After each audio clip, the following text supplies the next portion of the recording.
మీ పేరు? మీ పేరు? సామంత్. ఏమైందమ్మా మీకు? నాకు పెరాలసిస్ వచ్చింది. 3 సంవత్సరాలు అవుతుంది. పెరాలసిస్ వచ్చింది. 3 సంవత్సరాలు అవుతుంది. ఓకే. ఎందుకు వచ్చింది అంటే ఆరోగ్యం అంతకుముందు బాగానే ఉండేదా? అంతకుముందు బాగానే ఉండేది, బాగా బాగుండేదని. తర్వాత గొర్రెలకి వెళ్ళాను. పొద్దుల్లో బాగానే కాసాను. పొద్దు బాగా విపరీతంగా తలనొప్పి వచ్చింది. తలనొప్పి వచ్చిన తర్వాత అలపోతుంది కదా అని కొంచెం టీ తాగాను. టీ తాగిన వెంటనే చెయ్యి వదులుతుంది. అయ్యో ఇదే తిరగైపోతుంది అనేసి మళ్ళీ చూసి ఒక 10 నిమిషాలు కాలు వదిలేసింది. సరే, దీని అంతటికి కారణం టీ తాగడం అంటారా? టీ తాగిన తర్వాతే ఇదంతా వచ్చింది. రోజు టీ తాగేవారు కదా? రోజు తాగుతాను అదే టయానికి. మీరు గొర్రెలు అవి మేపుతూ ఉంటారా? బాగా కష్టపడేదాన్ని. ఒక్కరోజు ఇంటికాడ ఉండడం నాకు తెలీదు. కష్టజీవి మీరు. మరి కష్టపడకపోతే 4 పిల్లలు మనములు అయ్యి కూర్చుని తెలగొస్తాను. ఎటు అటు రోజు ఏదో పని చేసేదాన్ని. సరే, అడగకుండానే చెప్పారు 4 పిల్లలని. ఆ 4 ఎవరు లిస్ట్ చెప్పండి. ఆడపిల్లలా మగపిల్లలా? ఆడపిల్లలేనా? అందరూ ఆడపిల్లలే.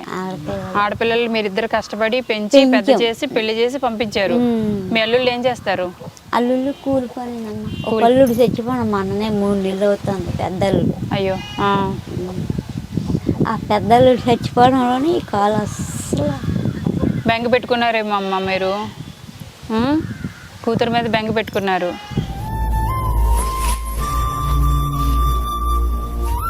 పిల్లలు వాళ్ళ కూలి పనులు చేత కదమ్మా. కష్టపడి చదివించామంతే.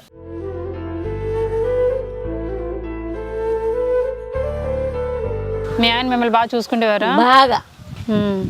బాగా చూస్తారు. ఇప్పుడైనా ఇప్పుడు 4 పిల్లలనే మాట కానీ నేను నిలకొన్నాను కానీ ఈ పిల్లలైనా చెయ్యరు నా కింద. మా ఆయనే మిమ్మల్ని బాగా చూసుకుంటున్నారు. బాగా. కాబట్టి మీరు తొందరగా కోలుకున్నారేమో. 3 సంవత్సరాలకి మళ్ళీ మీరంతటి మీరు నడవగలుగుతున్నారు. మాట తీరు కూడా బాగా వస్తుంది.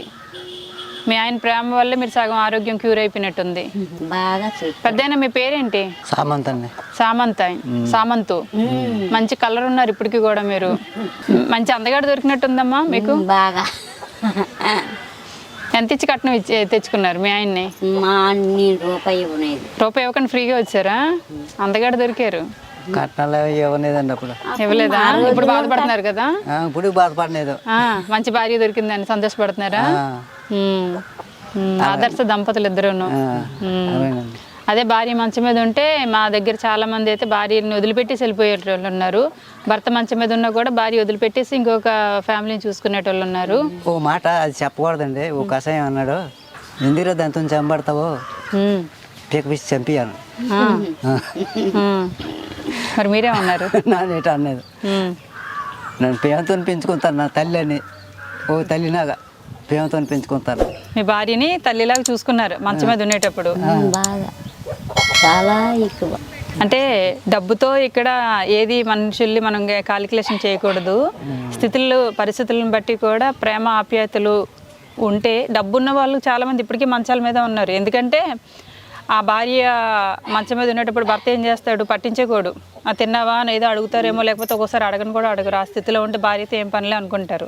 ఏ టయానికి భోజనం కావాలో ఆ టయానికి అందించేసి నా పని నేను చేసుకుంటాను. కాబట్టి 3 ఏళ్ళకి కోలుకోగలిగింది ఈవిడ. ఆ బట్టలు కూడా నేనే సాల్వ్ చేసి బట్టలు అన్ని చేసేస్తాను ఇప్పటికీ కూడా. ఇది మీ ఆయనకి ముద్దు పెట్టండి ఒకసారి. మీ ఆవిడకి ముద్దు పెట్టాలి. పెట్టు. చాలా మందికి బాగుంటుంది, ఆదర్శంగా ఉంటుంది.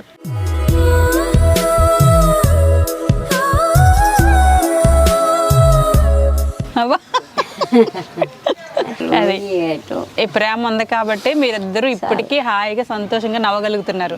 మీ పేరేంటి? సామంత్. నిజంగానే సామంతులు మీరు. 4 పిల్లలకి తండ్రులు. 4 పిల్లలకి తండ్రి, 4 మనవలకు తాత. 4 మనవలకి తాత. భార్య లాంటి తల్లికి ఒక భర్త, తండ్రివి కూడాను. సో నీ కష్టానికి మెచ్చి నీ భార్యని తల్లిలా చూసుకున్నందుకైనా నేను అప్రిషియేట్ చేయాలి. సో అందుకు గాను నేను నీకు రాసిన ఇస్తాను, తీసుకుంటావా? బియ్యం తీసుకురండి.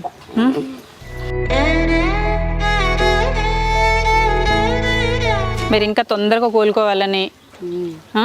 మీ ఆయన మీరు మిమ్మల్ని మీ ఆయన బాగా చూసుకోవాలని. ఆ చికెన్ కూర ఇవ్వలేదు కదా, అందుకని నేను నీకు బియ్యం ఇస్తున్నాను, 10 కిలోల బియ్యం.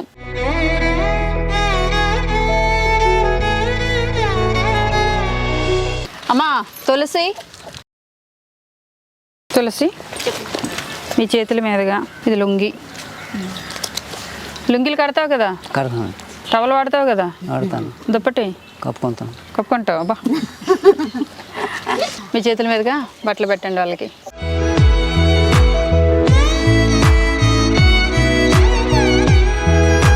అమ్మ ఇది చీర, మీరు కట్టుకోగలిగే ఓపుకుంటే మీరు కట్టుకోండి, మీరు కట్టుకోగలిగే ఓపిక వచ్చినప్పుడు, లేదంటే దాచి ఉంచుకోండి, కానీ ఎవరికి ఇవ్వకండి. ఇది మా సిద్ధాంతం. మేము ఎవరికి పెట్టామో వాళ్ళే కట్టుకోవాలి.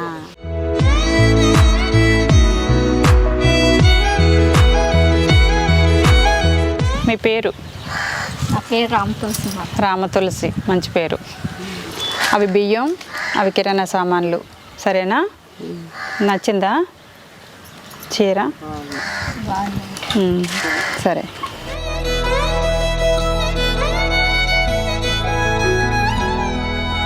నీకు ఇస్తాను, నీ చేతుల మీదకే ఇచ్చేసే.